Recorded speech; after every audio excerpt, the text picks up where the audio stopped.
you have to realize from the outside looking in that as a farmer, my land is my base, and I have to have that base to have anything. So I have to take care of that, just as I feel generations before me had done.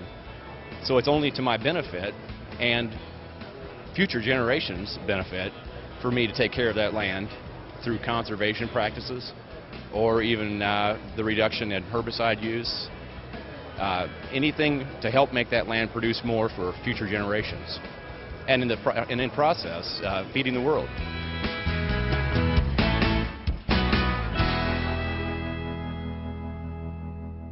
Congressman Nunnelee, welcome. Well, thank you. Glad to be here. Why did you decide to run for the United States Congress? It's a great question. I was serving in the state Senate. I chaired the Appropriations Committee. It was a job that a lot of people seem to think was pretty important. I was happy with my life. And people have been calling asking me to run for Congress, and my answer was no. I was not interested in any way in coming to Washington. All that changed on March the 27th, 2009.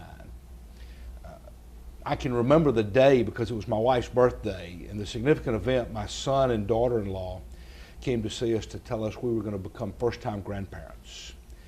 And the next day, as I drove to the state capitol, all the arguments that I had previously used as to why I did not want to run for Congress sounded very, very selfish. Because I'm concerned, in fact, as I have moved around North Mississippi, I've heard a lot of people are concerned about the world that we're leaving to our grandchildren and to their grandchildren. And I'm concerned that they're not going to inherit the same freedom and opportunity that we've inherited from those that came before us. And so really out of obligation to successive generations, I said, okay, I'm willing to go and help tackle some tough problems in our nation. Mm-hmm. What are you hearing from your constituents these days? We've just come off a month-long recess. I'm sure you had ample opportunity to travel your district. What's the mood out there? I think people are frustrated. And I can understand that because I'm frustrated. We've got some very serious issues confronting our nation. And I think as the House of Representatives, we have passed those issues time and time again. And they go down to the United States Senate and they seem to fall in the trash can. And we can't get anything passed from a Harry Reid-led Senate. And so that's caused my frustration, and I think that's what's caused the frustration among the American people who in 2010 voted overwhelmingly for change and are wanting to see that change. And in the House, we're affecting that change. But high school government teaches us that we can't pass law unless the House and the Senate agree. So what's the solution to this overarching problem of the jobless recovery, basically? The debt and deficit issue. Is there a magic bullet here? Well, I think simply it's that Washington needs to quit acting stupid. Now we see that in a lot of different areas. Regulatory policy. We are seeing some of the most extreme regulations come out of the Environmental Protection Agency. For instance, regulation of the amount of dust on a farm. And the regulatory environment is choking job growth. Second is tax policy. And it's a simple fact that the United States of America is in competition with the world. And corporations have an obligation to invest capital where they can get the best return. And right now the United States has one of the highest corporate tax rates of any industrialized country in the world.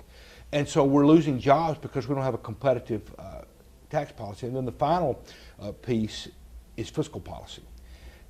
When we're spending 42 cents out of every dollar we spend is borrowed money, it's a rate we cannot sustain. And so we've got to tackle that. And if we do those three things, I think you will see the ingenuity of the American spirit take off, and we'll see job creation. You serve on the Appropriations Committee and a number of the subcommittees of that committee, one of them being the Agriculture Subcommittee for Appropriations.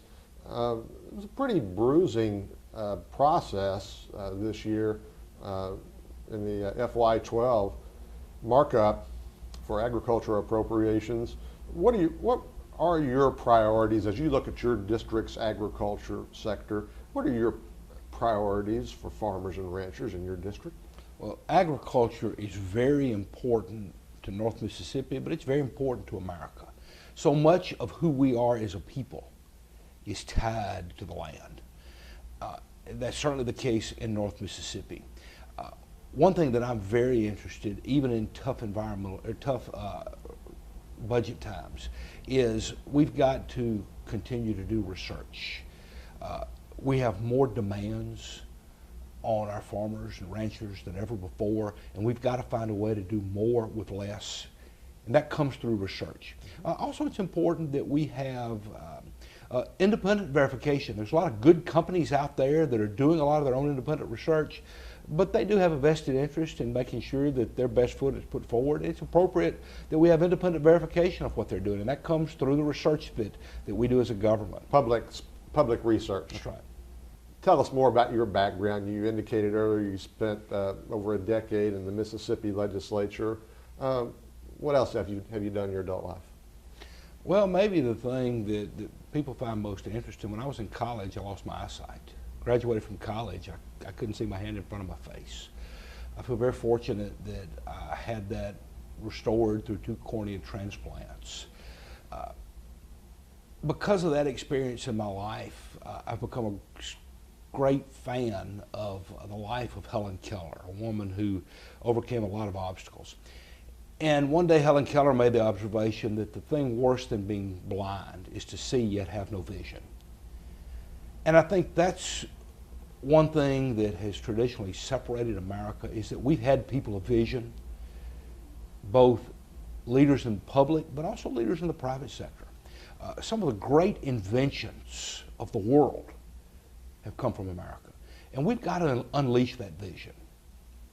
But in addition, I've been a small business owner, started a business from scratch, served 16 years in the state Senate.